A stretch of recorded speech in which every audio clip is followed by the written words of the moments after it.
Greetings, my dear viewer. You're on the channel The Price of Cheating. The channel is for those who appreciate traditional family values and condemn adultery. So be sure to subscribe to the channel. Let's get started. Owen stood in front of the bathroom mirror, carefully examining his own reflection, trying to mask any trace of emotion. It took him a few moments, but finally, he managed to create an expression of calm, the exact look he needed right now.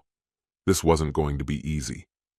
He leaned forward, bracing himself on the sink's edge, noticing the grimy buildup around the drain and the dull, worn faucet. How symbolic, he thought, exhaling with a hint of fatigue.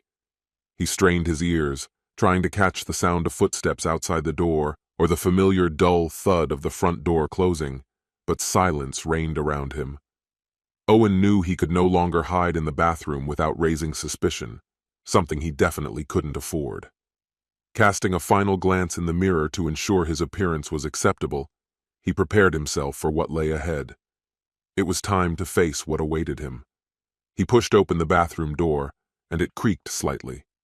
Immediately, he noticed that the muffled conversation in the adjoining bedroom had fallen silent. Owen walked confidently down the hallway, descended the stairs, and entered the kitchen, making sure his arrival was unmistakable. He took 2 mugs from the cupboard, a simple white one for himself and a handcrafted clay one, the one Aurora preferred. He set up the coffee machine, pulled out some nut butter and milk, and began the routine preparations, adding a few small touches in anticipation of the coming conversation. One of these preparations included a brief phone call. Afterward, he opened a document on his tablet, leaving it ready on the table in the living room. When he sat on the bar stool in the kitchen with his coffee, Aurora appeared in the doorway. She was wearing a new blouse with a deep neckline and jeans that fit snugly around her figure. Glasses, which she rarely wore since switching to contact lenses, now rested on her nose, and her dyed auburn hair hung loosely, with a strand neatly tucked behind her ear. Her expression revealed inner tension. Owen gestured to the mug he'd placed across from himself, inviting her to sit down. She hesitated, her reluctance evident in her gaze, but ultimately she crossed the room and sat across from him, her eyes falling on the coffee mug. Silence hung between them. After a few moments, Aurora lifted her gaze, expecting him to speak first, but he simply held her gaze, remaining still. Finally, she asked, "What happens now?" She straightened slightly. "Now?" Owen replied in a restrained voice. "I think this is it, isn't it?" Aurora closed her eyes for a second and exhaled heavily. "I don't want it to end like this," she said softly. Owen gave a barely perceptible nod. "I'm sure you don't, but after today, after all of this, I'm not even angry, Aurora, just tired." She lowered her gaze back to her mug, taking in the comforting aroma of the creamer he had thoughtfully added. She lingered in that position, as if searching for a glimmer of hope. "I know I've been difficult," she admitted quietly. Owen let out a soft, humorless laugh. "But we can get through this," she said, hoping for his reassurance. Owen's fingers tapped lightly on his mug, his gaze steady and unyielding. "Are you planning to keep being difficult?" he asked, choosing his words carefully. The directness of his question stunned her. He had never spoken to her in that tone before. His question left her speechless for a moment. "That's a rhetorical question," Owen added before she could respond, nodding toward their bedroom. She lowered her eyes, feeling the full weight of her choices. "It meant nothing," she whispered, her voice barely audible. "I feel nothing for him. It was just something to pass the time." "I disagree," Owen muttered quietly, deliberately taking a sip of coffee. Aurora reached across the table, placing her hand on his, circling his coffee cup. Owen quickly pulled away. "Don't touch me," he mumbled bitterly, struggling to keep his emotions in check. Aurora's hand froze, retreating in surprise. She hadn't expected such a reaction. He had never behaved this way with her before. His next words shocked her even more. "I don't want your synthetic, artificial skin touching mine," he said, barely masking the pain in his voice. Aurora looked at him, unable to grasp why the man she thought of as loving, sensitive and brilliant, was now avoiding her touch. He had never spoken to her in such a tone. She had thought he accepted the changes she had decided upon. Owen's gaze slid over her, taking in what was visible from his side of the table. "I never should have agreed to this," he finally muttered. Aurora searched his face for answers, but his expression remained impassive. "We made these decisions for me, so I would feel better," she reminded him, though now with less certainty. She believed he understood that. "Maybe that's where it all started," he admitted, irritation tinging his voice. Owen's resolve weakened as he fought to maintain composure.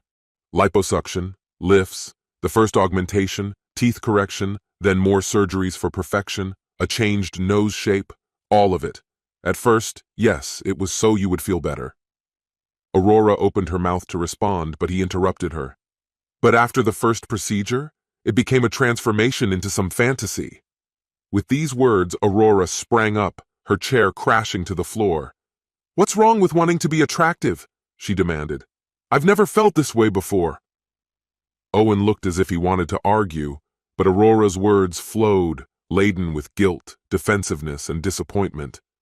"I was always ordinary, average even. No one noticed me, no one cared. Sure, I was smart, did well in school, but that was it. I was invisible," she continued with a raw voice. "And it wore me down, Owen. So yes, when I had the chance to change, I took it." Owen chuckled dryly. "Oh, and now you're irresistible, right?" Aurora pointed a finger at him, unwilling to back down. "Yes, now I'm desirable," she shot back. "I have curves now, a look that turns heads. I fixed my nose and now people don't just walk past. But you can't stand it, can you?" He laughed slightly, but she found nothing funny about it. "Your fragile ego can't handle it. That's the issue here," she said, raising her voice. "You can't bear that I took control, that I became someone men notice." She ran her hands along her sides, accentuating her figure. She'd practiced these moves, rehearsed them in front of the mirror, knowing the impact they had. She tossed her hair back, striking another pose to drive her point home. "Admit it, Owen. You can't accept who I've become," she went on. "You'd prefer I went back to who I was before, living in our modest house, driving that old car, content with my ordinary life. But I haven't stopped growing," she added, holding his gaze. "I removed the excess, enhanced my looks, and you know what? The more attractive I am, the more clients I get, and the better my career is." Aurora stood straight, hands on her hips, her gaze unwavering. "You men are so primitive," she stated, each word a blow. "All it takes to influence you is your basic instincts, and I know exactly how to use them." Aurora leaned closer, a fiery defiance blazing in her eyes. "Take a good look," she said, pointing at her chest. "Remember how you used to admire this? Well, thanks to it, I've already earned a $10,000 bonus, and that's only the beginning." She playfully twirled a strand of her hair, tossing it back deliberately. "Remember when my hair was black? I dyed it because men react differently to redheads." She pointed to the reddish lock, a satisfied smile on her face. "Ever since I went red, I noticed the way men look at me. They just can't resist." She turned slightly, flaunting her figure. "This body? Men practically fall over when I walk by." She looked at Owen, who remained calm, and gestured toward herself with a wide sweep. "I achieved the position of regional manager because of this," she announced with a sharp edge in her voice. "And I'll get the next position the same way. This is an investment. In myself, in our future, even if you refuse to see it." "An investment?" she said almost bitterly, her voice tinged with resentment. "I'm using male stupidity because I'm tired of being invisible. If you can't accept that, then leave. If you can, get used to it." Owen raised an eyebrow, his voice steady but quiet. "Should I leave, then?" "If you're too weak to handle it, then yes, leave," she snapped back. "Come back when you've changed your attitude. Until then, I'm not putting up with this nonsense." But Owen simply lifted his cup, took a sip, and replied softly, "No." Aurora's expression hardened, and she leaned closer, raising her voice. "No? What does that mean?" He took another calm sip. Her face darkened with irritation as she stormed toward the bar, throwing a hostile glare his way. If you're staying, then you're following my rules, she declared firmly. I won't tolerate your attitude, Owen. Adapt or leave. But his answer remained the same. No. Anger flared in her eyes. You still don't understand, do you? Not at all, he replied, unmoved. Her gaze turned icy, but he, seemingly unfazed, took another sip. Fine, she spat through clenched teeth, her voice laced with contempt. Then I'll go upstairs and sleep with a man in our bedroom. He'll help me secure the next promotion and an extra 20,000 a year. More clients, more bonuses. She sneered as Owen shook his head slightly, hiding a storm of emotions behind a composed exterior. You have no say, Owen, she warned. If you want to stay with me, you'll have to accept the way things are now. But his response was resolute. I don't want any of this, Aurora. It's over. I'm leaving. Aurora laughed bitterly. You think you can just decide like that? Owen leaned forward, calm and collected. Actually, yes. Watch. He took a deep breath and shouted toward the bedroom. Hey! Vice President, this is my house! Get out! He's staying, Aurora blurted, pointing at Owen with a threatening tone. But he remained unperturbed, resting his elbows on the counter and looking at her with a cold, steady gaze. Stay, Eric, she called toward the bedroom. Owen ignored her, calmly lifting his mug and taking another sip. Her eyes were filled with fury, gradually giving way to panic and confusion. Finally, her tone softened a little, though anger still edged her voice. Owen, she said, trying to catch his gaze, does it really have to end like this? She faltered, as if the words were difficult to find. I know I hurt you. I know I went too far. Sorry you have to see this, Aurora said with an awkward gesture toward the bedroom, her stance hinting at slight embarrassment. But I need this to move forward. Desire motivates men. You get that, right? She added. Owen gave a barely perceptible nod, signaling his understanding, though his face showed a trace of reluctant agreement. Honestly, I'm fine with it, Aurora continued, a strange confidence in her voice. Finally, I'm being noticed. If this makes me feel better and helps me get ahead, why not? She pondered aloud. Maybe because you were once my wife, Owen responded quietly. But I'm still your wife, Aurora retorted sharply. This man means nothing to me. He's just a tool, a step toward what I want, although maybe there's something more here, she admitted after a brief pause. I can't keep waiting for you, Owen said, leaning back with a gesture that conveyed weary resolve. I know what it's like to feel invisible, he admitted. I'm not special, just an ordinary man, and sometimes that hurts. Aurora crossed her arms, choosing to listen in silence. I paid for your first liposuction, and the second, the surgeries for your breasts, hair, even your buttocks, Owen listed, his tone calm. All of this, he said, motioning along her figure, I paid for because I loved you and believed in you. When you started changing after the first surgery, I kept quiet, understanding it was a big shift for you. But looking back, I think my mistake was being too patient. He sighed, a flicker of sadness crossing his face. You've become difficult, Aurora. Aurora scoffed dismissively, but Owen continued. Remember Thanksgiving when you ridiculed your sister?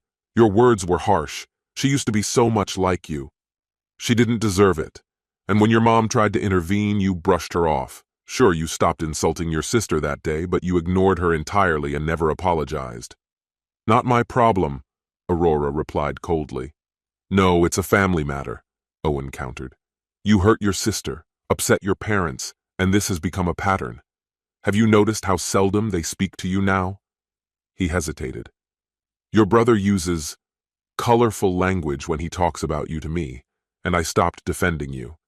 It was around the time you started using your appearance to make me feel less in the bedroom.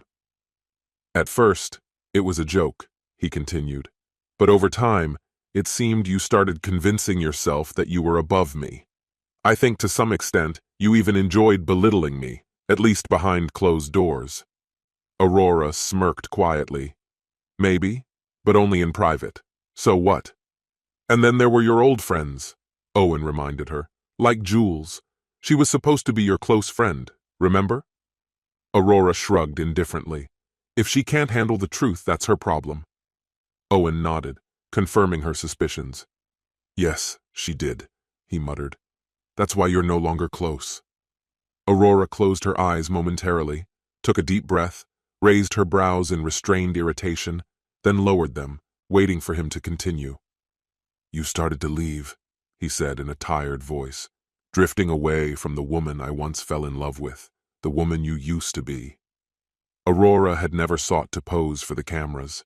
She was entirely different, warm, witty, vibrant, and at times touchingly insecure.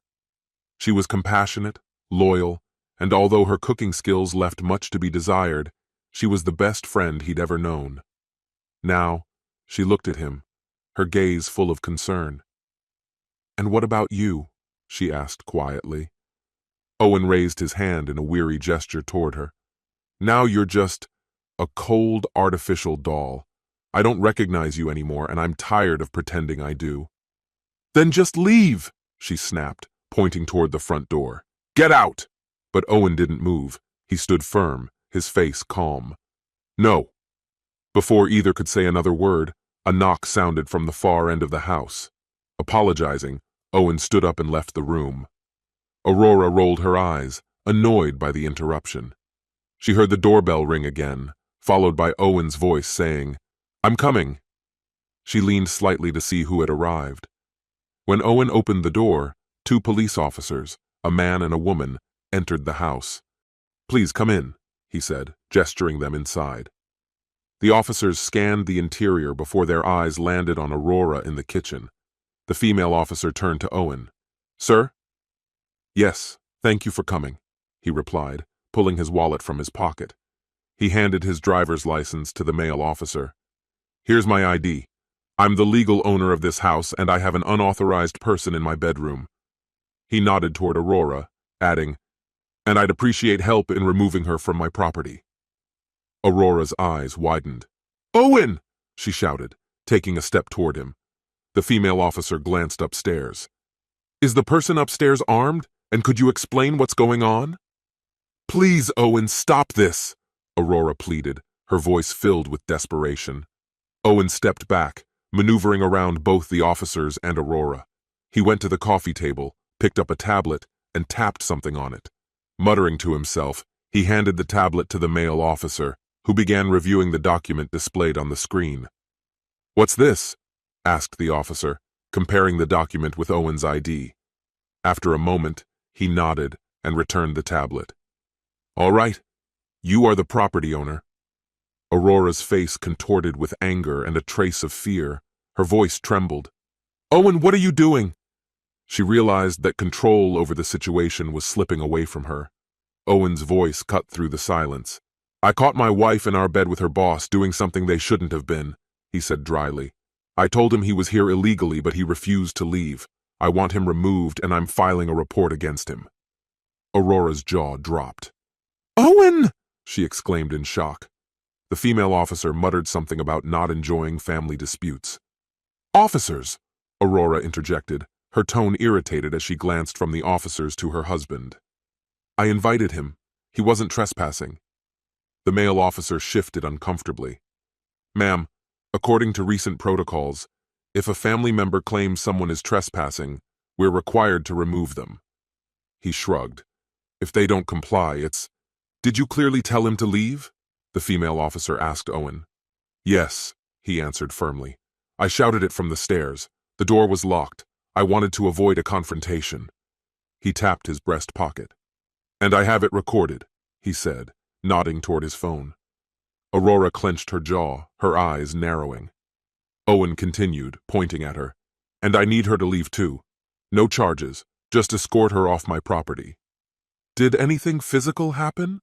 the female officer asked, while her partner mumbled something into his radio nearby. She directed her question to Aurora. "What? No?" Aurora responded quickly. "I didn't touch him," she added, gesturing toward Owen. The officer clarified, "I meant, did he hit you?" She cast a quick glance at Owen. "But it seems not." The male officer turned to Owen. "Sir, could you show me the bedroom?" His voice was calm. "My partner will stay here with her," he explained, motioning for Owen to lead the way. Owen nodded, brushing past the two women as he headed upstairs. Ma'am, would you stay here with me? The female officer addressed Aurora, focusing her gaze on her. But, Aurora murmured, keeping her eyes fixed on her husband and the officer disappearing upstairs. This isn't right, she whispered, feeling a wave of anxiety. The officer's expression softened. I understand, she replied gently. About 5 minutes later, the male officer's voice echoed from downstairs. All clear. We're coming down. As they began descending, a man appeared at the bottom of the staircase. It was Chief Ronnie, his pants hastily buttoned, belt dangling open, and shirt absent. Disheveled and visibly irritated, he passed by Aurora, barely glancing at her, and walked out without a word. One of the officers followed, carrying Ronnie's coat, tie, shirt, and shoes, simultaneously fastening handcuffs around his wrists. As he passed, the male officer nodded at his partner. I'll give her time to gather her belongings, the female officer said, looking back at Aurora. Owen stood nearby, observing the scene with a grim expression. Aurora turned to him, her voice pleading. Owen, don't do this. It's too late, he replied, his voice weary. I no longer feel safe here. I can't stay in a house filled with secrecy and strangers. You've changed, Aurora. Your character, your actions. You need to leave. Gather your things. We'll handle the legal matters later. He spoke slowly, as though ensuring each word was crystal clear. He knew he might need to recall this moment later. Owen, please, Aurora whispered, reaching out.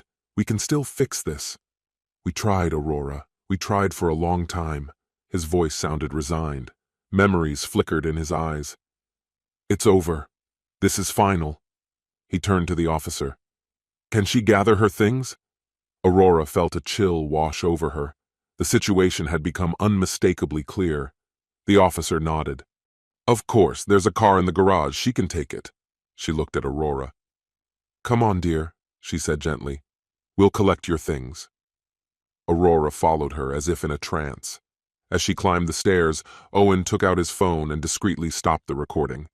He quickly uploaded the file and sent it to his attorney, family, and her relatives to ensure it would all be preserved. Everything was finished in a matter of minutes. His attorney advised against notifying her workplace about what had happened, to avoid complications in case the divorce became contentious. Owen agreed, at least for now, allowing her to keep her job. When Aurora returned, their eyes met. Desperation was in hers. Owen, please, we can still fix this, she whispered. He put his phone away, turning off the recording. I already tried, Aurora, he replied quietly. I talked to you about the changes, about who you'd become. I tried for months. At first, you listened, then you stopped. After I saw you with the boss at that corporate event a couple of weeks ago, I realized I had to stop too. I could no longer ignore it.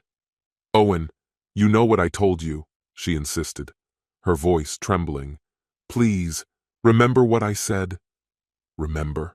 He murmured, barely audible. How many times, Aurora? Do you remember? Come along, the officer commanded, her stance unwavering as she grabbed one of Aurora's suitcases. Aurora, her face clouded with uncertainty, clutched her bags tightly and, looking utterly lost, followed the officer toward the garage. Owen remained in place, sensing something was still unsettled in the moment. He listened, the muffled sound of the garage door lifting, the quiet hum of a car pulling inside, and finally, the click of the door closing. Only then did he exhale, allowing a faint hint of relief to break through the tension.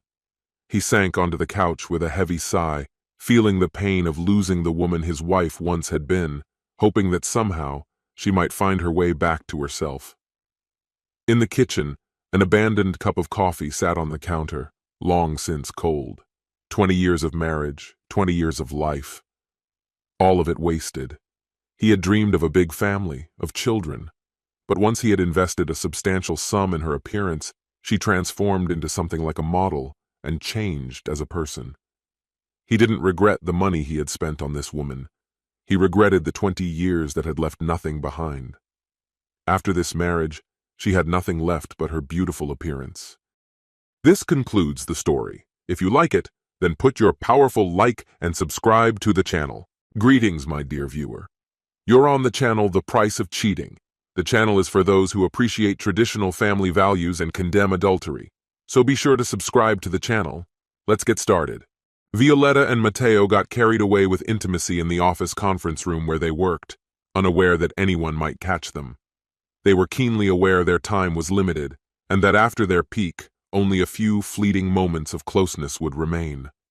Matteo sensed Violetta's growing irritation when she whispered, her voice laced with frustration, "Where are my clothes?" The sharpness in her tone was unmistakable. "Are you seriously asking me that?" Matteo retorted. "I don't know, but they're not where I left them," she replied, patting around the spot where she believed they should have been, squinting in the dark. Matteo gestured for her to lower her voice. "We don't need anyone overhearing us." Violetta replied with a tense whisper, "I'm aware. Did you find your pants?" "No." "Are you sure you didn't move them?" he asked, only to hear Violetta's disappointed sigh. "No, Matteo, I didn't move them," she repeated.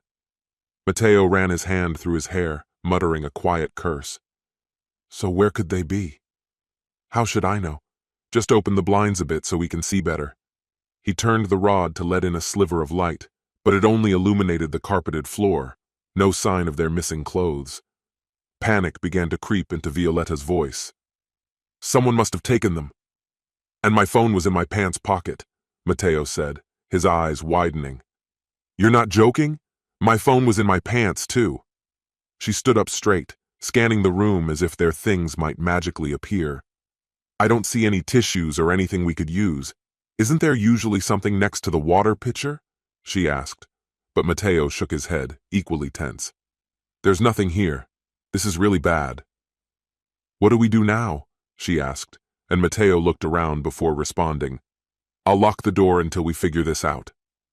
A moment later, Violetta turned to him with wide eyes full of disbelief. "Wait, you mean you didn't lock the door before?"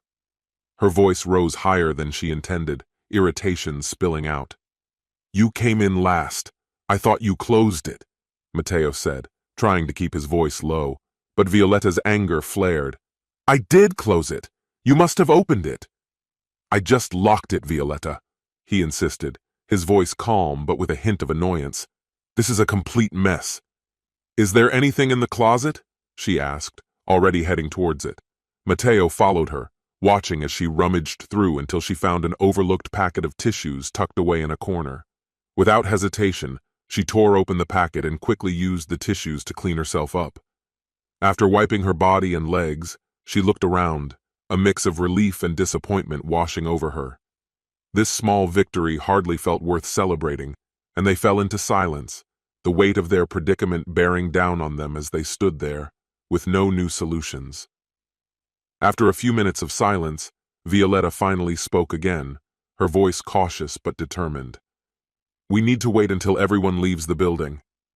"It's only 10 a.m., Matteo pointed out, irritation creeping back into his tone. "Someone's going to need this conference room today. Do you really want to hide here for the next 8 hours? Crawl under the carpet? Really? Have you ever considered that someone might actually be looking for us?" She spat out, "I don't see you offering any alternatives." Then, with a sharp tone, added, "By the way, I have a meeting on the second floor at 3 p.m. If I'm late, I'm toast." He sighed heavily. "Let's be honest, darling, I think we're both in deep trouble. Whoever has our things can demand anything from us. Just think about that for a second. Are you ready to become someone's office toy?" He responded with a smirk. "Shh," she replied, but unable to resist, teased. "Maybe it would be easier for you if it were a guy. You could join all the men in the restroom, kneeling there waiting for your turn." The thought hit Matteo hard, twisting his stomach into knots and making him nauseous. "Please, universe," he thought. "Karma, Mom, anyone. Don't let the person who has our things be a man." The minutes dragged on in awkward, tense silence. Finally, Matteo broke it. "Is there anyone we can call for help?" No sooner had he spoken than the intercom buzzed, and a calm voice announced, "Violetta has a call on line 3. She froze, realizing that someone definitely knew where she was and was toying with them. Her hands shook as she pressed the button on the old intercom, clearing her throat. Violetta speaking. Hey, sweetheart. A cheerful male voice rang out, completely unaware of her panic. You were so spot on about lunch. I'll drop by your office around noon, but sorry, I gotta run. See you soon. Homer, wait! She tried to shout, but the line had already gone dead. The phone slipped from her fingers as she sank to the floor, tears rolling down her cheeks as she started to cry, her voice thick with emotion. Who? Who was that? Mateo's voice tightened with fear, looking at her as if the answer could seal their fate. Violetta could only shake her head, unable to put her thoughts into words, when the intercom buzzed ominously again. This time, an indifferent voice announced, Mateo, you have a call on line 2. Mateo cautiously approached the intercom, pressing the button as if it might bite him. Hello? This is Mateo, he said, his throat dry. Hi, darling. A cheerful female voice chimed in. Great idea about lunch. I'll bring the kids and swing by around noon. Oh, wait, my mom's calling. See you soon. The line cut off as suddenly as it had started. Mateo slumped against the wall, utterly broken, tears streaming down his face as the weight of their situation came crashing down on him. Exhausted from sobbing, he finally gathered himself and looked at Violetta, who whispered, So, lunch with the wife too? He nodded, feeling the last sparks of hope crumble. Time passed mercilessly as they sat, absorbed in a shared sense of guilt, grief, and helplessness. Their usual excuses, it's insignificant, just a mistake, felt utterly hollow, as fragile as their shattered relationship, their jobs, and every other carefully constructed piece of their lives. Just when they thought it couldn't get worse, the intercom buzzed one last time, announcing, Attention all employees, the monthly corporate holiday party will be held today at noon in the 5th floor conference room. Oh my God! Violetta's voice trembled with horror. Her eyes darted around, searching for any possible escape. Do you think the window's open? Mateo looked at her, his expression as dry as it could be under the circumstances. We're on the 5th floor, genius. I can't fly and you probably can't either, even if you think you're a woodpecker, Violetta shouted. Shut up, witch! Do you have a better idea? He was determined not to owe anyone anything. Absolutely not. Just break the window already. I'd rather meet my death than stand here naked in front of everyone, especially with you beside me. With what do you want me to break it? My neck? Or maybe your head? He shot back. No. I'd sooner tell them you charged me $100 for a date, he said. Furious, Violetta lunged at Mateo, ready to scratch his face. At the last second, he grabbed her wrists and stopped her. Unfortunately, he couldn't defend himself from her sneaky knee landing sharply into his groin. Mateo howled and staggered backward, dragging Violetta down as she twisted. She flew through the air, landing painfully on her backside on the carpet that felt as hard as asphalt rather than soft grass. After the rough landing, Violetta's bare skin stung. Mateo struggled to get up, wincing from the pain. But when faced with an aggressive woman bent on attack, a survival strategy had to be crafted. He positioned a conference table between them, trying to keep some distance from Violetta. When she bent under the table, he scrambled onto it, painfully sliding his injured limbs across the smooth surface before landing on the other side, anticipating her next move. This game of tug-of-war continued for several minutes until Violetta began regaining her composure. Damn, Mateo was just too quick for her. Mateo watched Violetta closely as he tried again to open the windows. Unfortunately, they were tightly shut and seemed too solid to break. Even without the glass, he realized he couldn't jump. There was no ledge to cling to for an escape. The clock in the room ticked away. It was already 11 o'clock. The undressed pair had just 1 hour before their previously respectable lives would be destroyed. Suddenly, an idea sparked in Mateo's mind, making him jump as if on springs. What if they could get to the ceiling? Perhaps they could climb up there and use the ventilation ducts to escape to another room. In their desperate situation, it was a risk worth taking. He carefully shifted a translucent acoustic ceiling tile, but the supporting wire wasn't strong enough to hold the weight of a person crawling on it. As Mateo ran around the room, searching for an escape route, the intercom crackled again. Violetta was also waiting for a call. With mounting frustration, she approached the communicator. "What now?" she muttered, but pressed the flashing button, adopting a professional tone. "This is Violetta. Violetta, this is John Burns. I need you to bring the Simpson files to my office immediately. Mrs. Simpson is on her way to see me." "Sir, I can't," she stammered, but was cut off by her boss's furious roar. "This isn't a request. I said now. Do you understand?" A sharp click was followed by an anxious silence. John Burns was the senior partner and the highest authority in the office. If Violetta didn't deliver those files on time, her career would be destroyed, though it was already hanging by a thread. Tears rolled down her face, but it didn't change her situation. Across the table, Matteo couldn't hold back a smirk at the sight of her obvious distress. However, his smile faded when the reactivated intercom spoke, interrupting Violetta's sobs. "Matteo, you have a call on line 4, the machine announced, further irritating him. "Just kill me now," he muttered, the agony etched on his face as he pressed the answer button. Matteo sat at his desk, lost in thought, when a voice interrupted.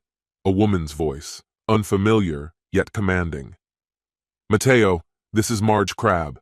Mr. Burns requires you to conduct a financial performance analysis on Simpson, with adjustments in the range of 3 to 5%. Please print out your results and bring them here within 10 minutes.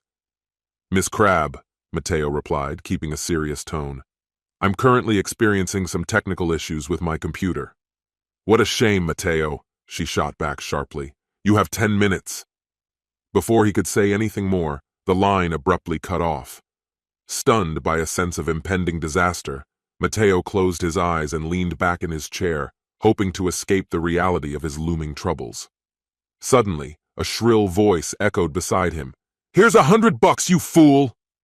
In that instant, Matteo felt a sharp pain as Violetta, taking advantage of his distraction, struck him on the head with a glass jar, shattering it with terrifying force. The impact rocked him, and his agonized scream filled the room as he collapsed to the floor. "Could you keep it down, please?" came a crackling sound over the intercom. "Some of us are trying to work." Matteo lay on the carpet, gasping, while Violetta, emboldened by her act of revenge, shouted into the intercom, "Go to hell, witch!" 5 agonizing minutes passed. Matteo remained curled up, nausea overwhelming him, and he vomited twice on the carpet, filling the air with a dreadful stench. Violetta tossed a crumpled napkin packet toward him, but was soon interrupted by the intercom again. "Violetta, you have a call on line 1, came the announcement. She paused, considering whether to answer. Finally, she reluctantly picked up. "This is Violetta," she said, pressing the button. "What is going on? I requested the Simpson files, and instead I receive a package with your ID, clothes, and phone."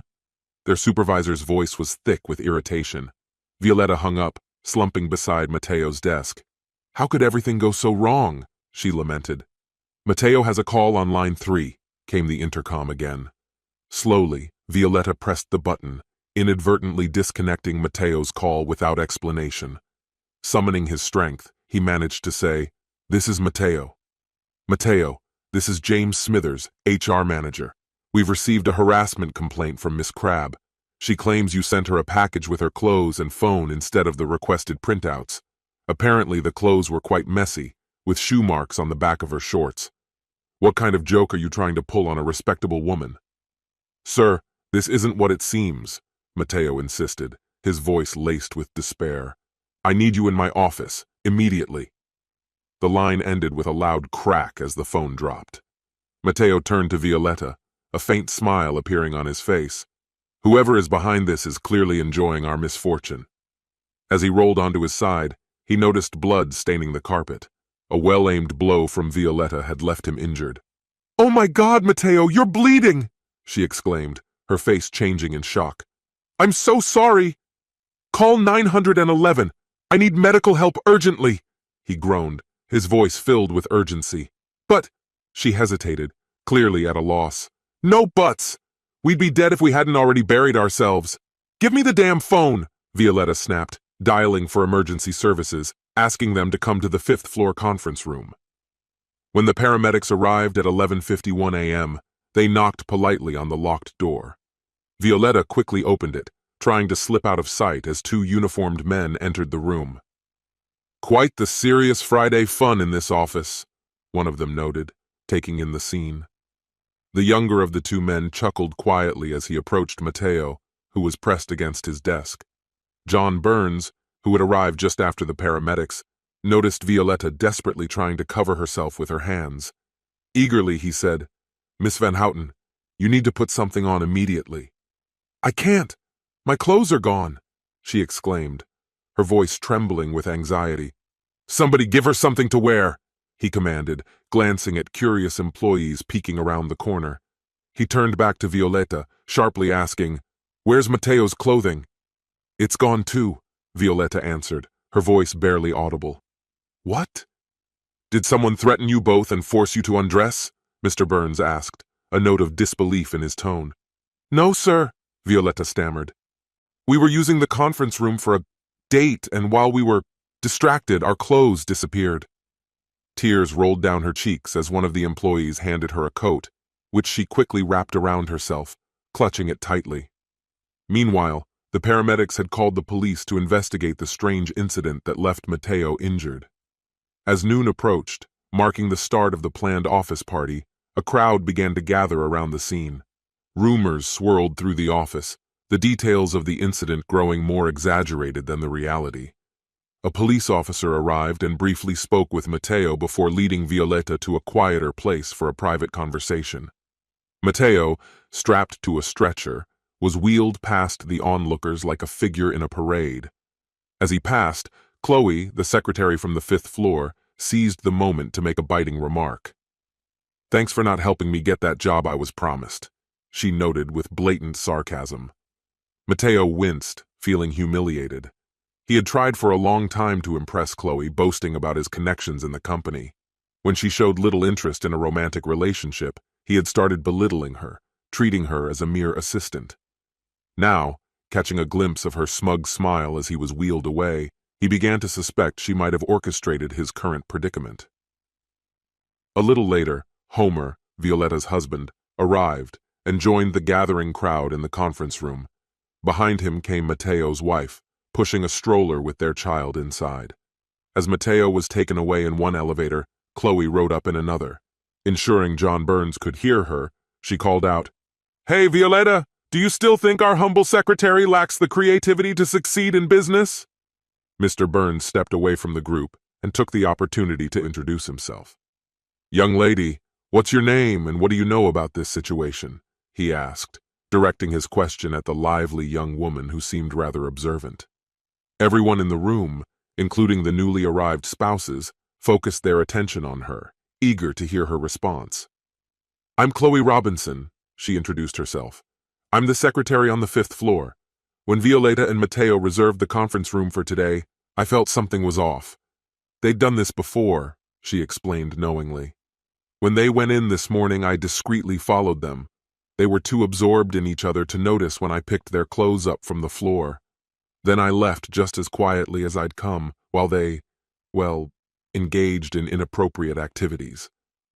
A playful smile spread across John Burns's face as he folded his hands, clearly amused. "Excellent. Continue." "I redirected all incoming calls from their desks to my switchboard. Using their mobile phones, I sent texts to their spouses, inviting them here for a noon lunch. I told the spouses to call the office directly."